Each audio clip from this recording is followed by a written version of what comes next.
आपको पता है मादा हाइना के पास नर हाइना जैसा ही प्रजनन अंग होता है।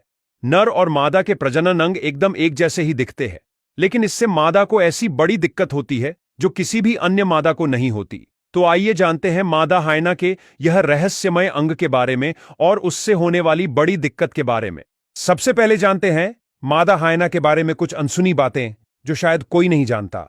अन्य जानवरों में आपने देखा होगा कि मादा कम आक्रामक होती है और नर ज्यादा आक्रामक होते हैं, लेकिन हाइना का मामला इससे उल्टा है।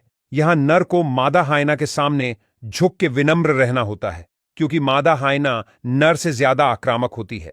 हाइना का झुंड मैट्रियार्कल होता है, मतलब कि झुंड में हाइना की मादाएं राज करती हैं। सबसे ताकतवर मादा ही झुंड की लीडर होती है और झुंड के सभी नर को उसकी बात माननी पड़ती है। वैसे मादा हाइना का शरीर भी नर हाइना के मुकाबले ज्यादा बड़ा और मजबूत होता है, क्योंकि मादा हाइना के शरीर में बहुत ज्यादा मात्रा में टेस्टोस्टेरोन नाम का हार्मोन होता है। यह हार्मोन अन्य मादा में बहुत ही कम मात्रा में होता है, लेकिन मादा हाइना में बहुत ही ज्यादा मात्रा में पाया जाता है। इसलिए मादा हाइना नर हाइना के मुकाबले ज्यादा मजबूत और आक्रामक होती है। भले ही कुदरत ने मादा हाइना को मजबूत और आक्रामक बनाया हो, लेकिन प्रकृति ने मादा हाइना को एक बड़ी प्रॉब्लम भी दी है।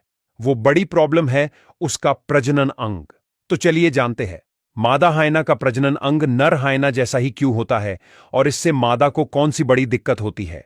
मादा हाइना का प्रजनन अंग अन्य जानवरों की मादाओं से बहुत अलग होता है। जहां अन्य जानवरों में मादाओं के और नर के अंग बहुत अलग अलग तरह के होते हैं, लेकिन मादा हाइना का अंग बिल्कुल ही नर हाइना के अंग की तरह दिखता है। दोनों के अंग में तफावत नहीं के समान होते हैं। अब दिक्कत यहां शुरू होती है कि दोनों के अंग एक समान होने से प्रजनन में बहुत ही ज्यादा दिक्कत का सामना करना पड़ता है। मादा जब प्रजनन के लिए तैयार होती है, तब उसका यह अंग भी नर हाइना की तरह थोड़ा बड़ा और अधिक लचीला होता है। इसलिए यह क्रिया संभव बनाने के लिए नर हाइना को पूरा धैर्य दिखाना पड़ता है और मादा को विश्वास दिलाना होता है। लेकिन अगर नर हाइना जरा सी भी जल्दबाजी करता है तो मादा हाइना को काफी दर्द होता है और वह नर पे आक्रामक रूप से गुस्सा करके नर को दूर भगा देती है और यह क्रिया वहीं रुक जाती है।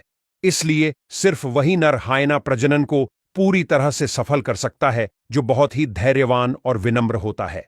लेकिन प्रजनन से बड़ी दिक्कत भी मादा हाइना को होती है। वो दिक्कत है बच्चों के जन्म देने की दिक्कत। इस दिक्कत के चलते मादा हाइना का पहला बच्चा 60 से 70% मरा हुआ पैदा होता है। लेकिन ऐसा क्यों होता है, आइए समझते हैं। हाइना के बच्चे की जन्म क्रिया इतनी खतरनाक होने का मुख्य कारण मादा हाइना की फॉल्स पेनिस की लंबी और संकरी नलिका है। यह जन्म नलिका 3 सेंटीमीटर से भी कम चौड़ी होती है, इसलिए जन्म के समय बच्चों के लिए ऑक्सीजन की कमी का कारण बनती है।